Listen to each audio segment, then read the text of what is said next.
single author event is completely different, but always absolutely inspiring. And it gives me enormous pleasure to welcome Carole and John Barrowman.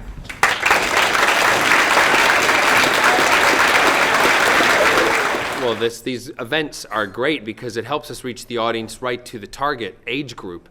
And it also opens it up to other age groups in particular. But the most important thing for us is that the kids don't realize that they're being taught about art through the book. They're also being taught about using their imagination, because there is a certain age group where all of a sudden the imagination kind of gets stifled because it's more important to look a certain way than it is to express yourself in a kind of a verbal way.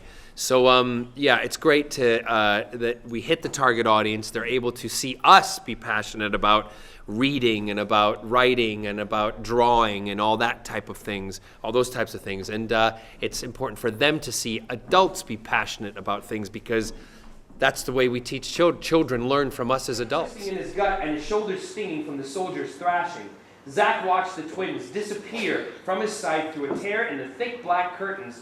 You're tired, and you're so very hungry, and you'll feel much better if you just ignore it. The age range for the books would be from about 7 or 8 to 12.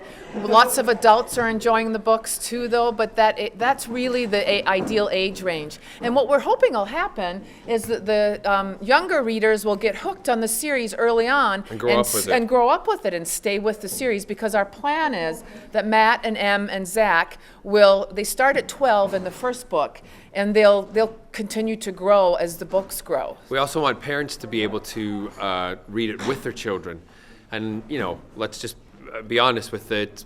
Parents who are sci-fi fans and, know someone from television, they tend to buy the book and they will then read it because of that, which is, all part of the plan. So we've got although it's geared for 8 to 13-year-olds, it's a vast audience that's reading it. Someone said it, I'm waiting. I win 50 quid if you say it out loud. Go say it! Go say it! Two! Yes! Yes! I did not hear it! It smells like... 50 pounds, I win 50 pounds. We're sorry that sunshine didn't come with us today. Yeah, We've had brought sunshine rain. yesterday. We brought rain today, but I think there was a lot of sunshine and passion and so on in here. It's a lovely today. school. When we walked in, beautiful. there's a great amount of artwork Yeah. on the hall by the head's office, particularly in the reception area.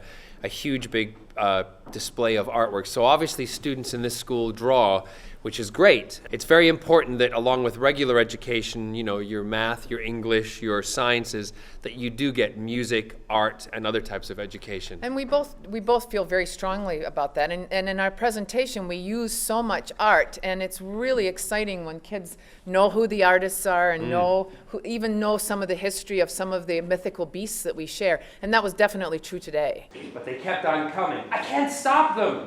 Help me get her outside, Matt gasped at Zach.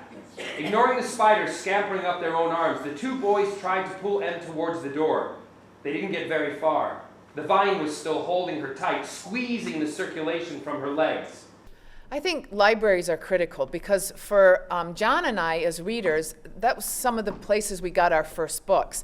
And Lucy brought us here and arranged the library here at St Catherine's, and Waterstones played a big part in this. But for us, the library is really the key place that you often get introduced to a series. I really do think books mark times in your life, and I hope that some of these kids, these young students, will have the books and they'll remember this day.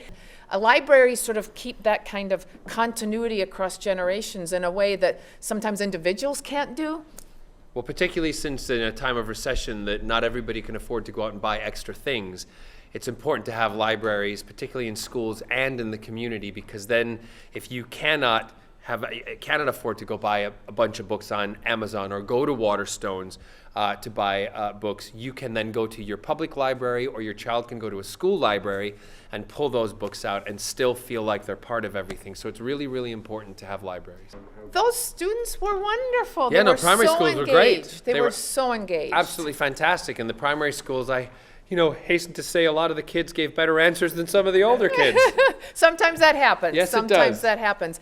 And really, what's always amazing to us is that when we do our readings, how quiet and still the younger students can be. And Absolutely. I'm sure their parents will be, and grandparents will be shocked and surprised at how quiet and still they can be. It was wonderful. There was a wonderful experience. And thank you for having us. Yes, thank you. It's very and good. to St. Katharine's for hosting.